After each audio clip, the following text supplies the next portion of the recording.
आप सभी को जय मसीह की दोस्तों। आपका स्वागत है हमारे चैनल बाइबल के वचन में, जहां हम बाइबल की शिक्षाओं को आप तक सरल भाषा में पहुंचाते हैं। आज हम बाइबल के एक बहुत ही महत्वपूर्ण और गहरे विषय पर चर्चा करेंगे, और वो है आत्मिक युद्ध कैसे लड़ा जाए। यह युद्ध न केवल किसी विशेष क्षण में होता है, बल्कि हमारे दैनिक जीवन में भी हम सभी तरह के आत्मिक संघर्षों का सामना करते हैं। बाइबल हमें सिखाती है कि इस युद्ध को कैसे समझना है और इसे कैसे जीतना है। तो चलिए इस महत्वपूर्ण विषय पर गहराई से बात करते हैं। तो अगर यह वीडियो आपको अच्छा लगता है तो वीडियो को लाइक करें, चैनल को सब्सक्राइब करें और बेल आइकन को प्रेस जरूर करें। दोस्तों, सबसे पहले यह समझना महत्वपूर्ण है कि हमारा युद्ध किसके खिलाफ है। बहुत से लोग यह सोचते हैं कि उनकी लड़ाई इंसानों से, परिस्थितियों से या जीवन की चुनौतियों से है, लेकिन बाइबल हमें बताती है कि यह लड़ाई शारीरिक नहीं है।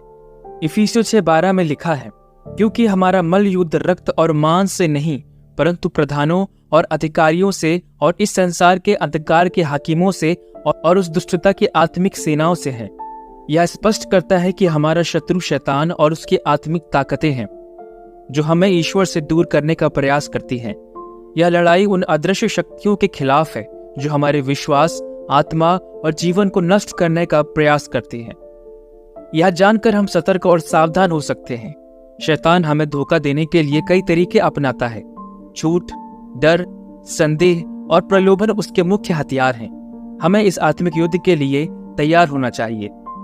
अब जब हम यह जान चुके हैं कि हमारा शत्रु कौन है, अगला कदम है कि हम इस युद्ध के लिए सशस्त्र हों। बाइबल हमें स्पष्ट रूप से बताती है कि हमें परमेश्वर के आत्मिक हथियार को धारण करना अवश्य है, ताकि हम शैतान के हमलों का सामना कर सके। इफिसियों 6:13-17 में परमेश्वर ने हमें आत्मिक युद्ध के हथियार दिए हैं। आइए उन्हें एक एक करके देखते हैं। पहला है सत्य की कमर।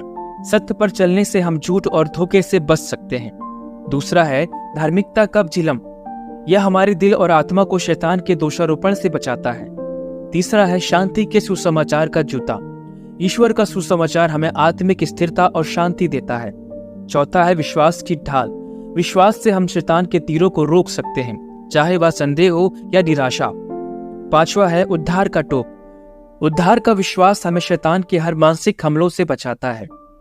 छठवा है आत्मा की तलवार, जो परमेश्वर का वचन है। बाइबल का अध्ययन और उसे जीवन में लागू करना ही हमारा सबसे शक्तिशाली हथियार है। हर एक हिस्सा हमारे लिए आवश्यक है। अगर हम ईश्वर के इस आत्मिक कवच को पहनेंगे तो हम किसी भी आत्मिक युद्ध का सामना कर सकते हैं।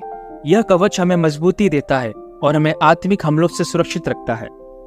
बाइबल के अनुसार प्रार्थना हमारी आत्मिक शक्ति का मुख्य स्रोत है। प्रार्थना केवल एक औपचारिकता नहीं है, बल्कि यह हमारे और ईश्वर के बीच की आत्मिक बातचीत है।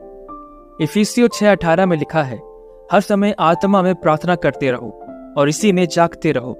प्रार्थना हमें आत्मिक जागरूकता देती है और हमें ईश्वर के मार्गदर्शन और सहायता की जरूरत को समझने में मदद करती है। हमें न केवल अपनी व्यक्तिगत समस्याओं के लिए, बल्कि दूसरों के लिए भी प्रार्थना करनी चाहिए। यह आत्मिक युद्ध में एकता और शक्ति का प्रतीक है। जब हम प्रार्थना करते हैं, हम ईश्वर से मार्गदर्शन, साहस और आत्मिक सुरक्षा प्राप्त करते हैं। आत्मिक युद्ध में धैर्य और विश्वास बहुत महत्वपूर्ण भूमिका निभाते हैं। शैतान हमें हतोत्साहित करने की कोशिश करता है, लेकिन बाइबल हमें कहती है कि हमें धैर्य और विश्वास के साथ डटे रहना है। इफिसियों 4:7 में लिखा है, इसीलिए परमेश्वर के अधीन हो जाओ, शैतान का सामना करो, तो वह तुम्हारे पास से भाग निकलेगा। अगर हम परमेश्वर के प्रति समर्पित रहेंगे और विश्वास के साथ आगे बढ़ेंगे, तो शैतान हमें पराजित नहीं कर पाएगा। यह संघर्ष केवल हमारे बाहरी जीवन में ही नहीं होता, बल्कि हमारे मन और आत्मा में भी होता है। हमें अपनी सोच, इच्छाओं और व्यवहार को नियमित रूप से जांचते रहना चाहिए कि क्या हम ईश्वर की इच्छा के अनुसार चल रहे हैं। सबसे महत्वपूर्ण बात जो हमें आत्मिक युद्ध के दौरान याद रखनी चाहिए, वह यह है कि हमारी जीत पहले से ही मसीह में सुनिश्चित है। पहले यूहन्ना 4:4 में लिखा है, जो तुम में है वह उससे बड़ा है जो संसार में है। इसका अर्थ है कि यीशु मसीह जो हमारे भीतर निवास करता है, शैतान और उसकी दुष्ट शक्तियों से अधिक शक्तिशाली है। जब हम मसीह के साथ चलते हैं तो हमारे पास पहले से ही विजय है। इसीलिए हमें इस बात पर विश्वास रखना चाहिए कि हम हर आत्मिक संघर्ष में विजय हो सकते हैं, चाहे कितनी भी कठिनाइयां हो। हमें परमेश्वर पर भरोसा रखना चाहिए। अब आइए देखते हैं कुछ व्यवहारिक कदम जिन्हें हम आत्मिक युद्ध के लिए अपने दैनिक जीवन में शामिल कर सकते हैं। पहला है, हर दिन प्रार्थना करें और बाइबिल का अध्ययन करें। यह आपको ईश्वर से जुड़े रहने में मदद करेगा। दूसरा है, आत्म समीक्षा करें। अपनी सोच और व्यवहार का नियमित रूप से मूल्यांकन करें कि क्या वे बाइबिल के सिद्धांतों के अनुरूप हैं। तीसरा है, आध्यात्मिक समर्थन का समूह बनाएं। किसी विश्वसनीय मित्र या परिवार के सदस्य से आत्मिक समर्थन प्राप्त करें। एक दूसरे के लिए प्रार्थना करें। चौथा है, शैतान के झूठ को पहचानें। जब भी कोई नकारात्मक सोच आए, तुरंत परमेश्वर के वचनों का सहारा लें। पांचवा है, ईश्वर की इच्छा के प्रति समर्पण। हर संघर्ष में परमेश्वर की इच्छा को प्राथमिकता दें और अपने जीवन को उसके मार्गदर्शन के अनुसार चलाएं। तो दोस्तों, यह था आज का विस्तार संदेश, बाइबिल के अनुसार आत्मिक युद्ध कैसे लड़े। हमें इस युद्ध के लिए हर दिन तैयार रहना चाहिए और परमेश्वर के कवच को धारण करके आत्मिक संघर्षों का सामना करना चाहिए।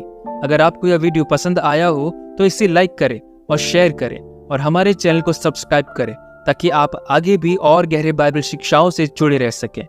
धन्यवाद।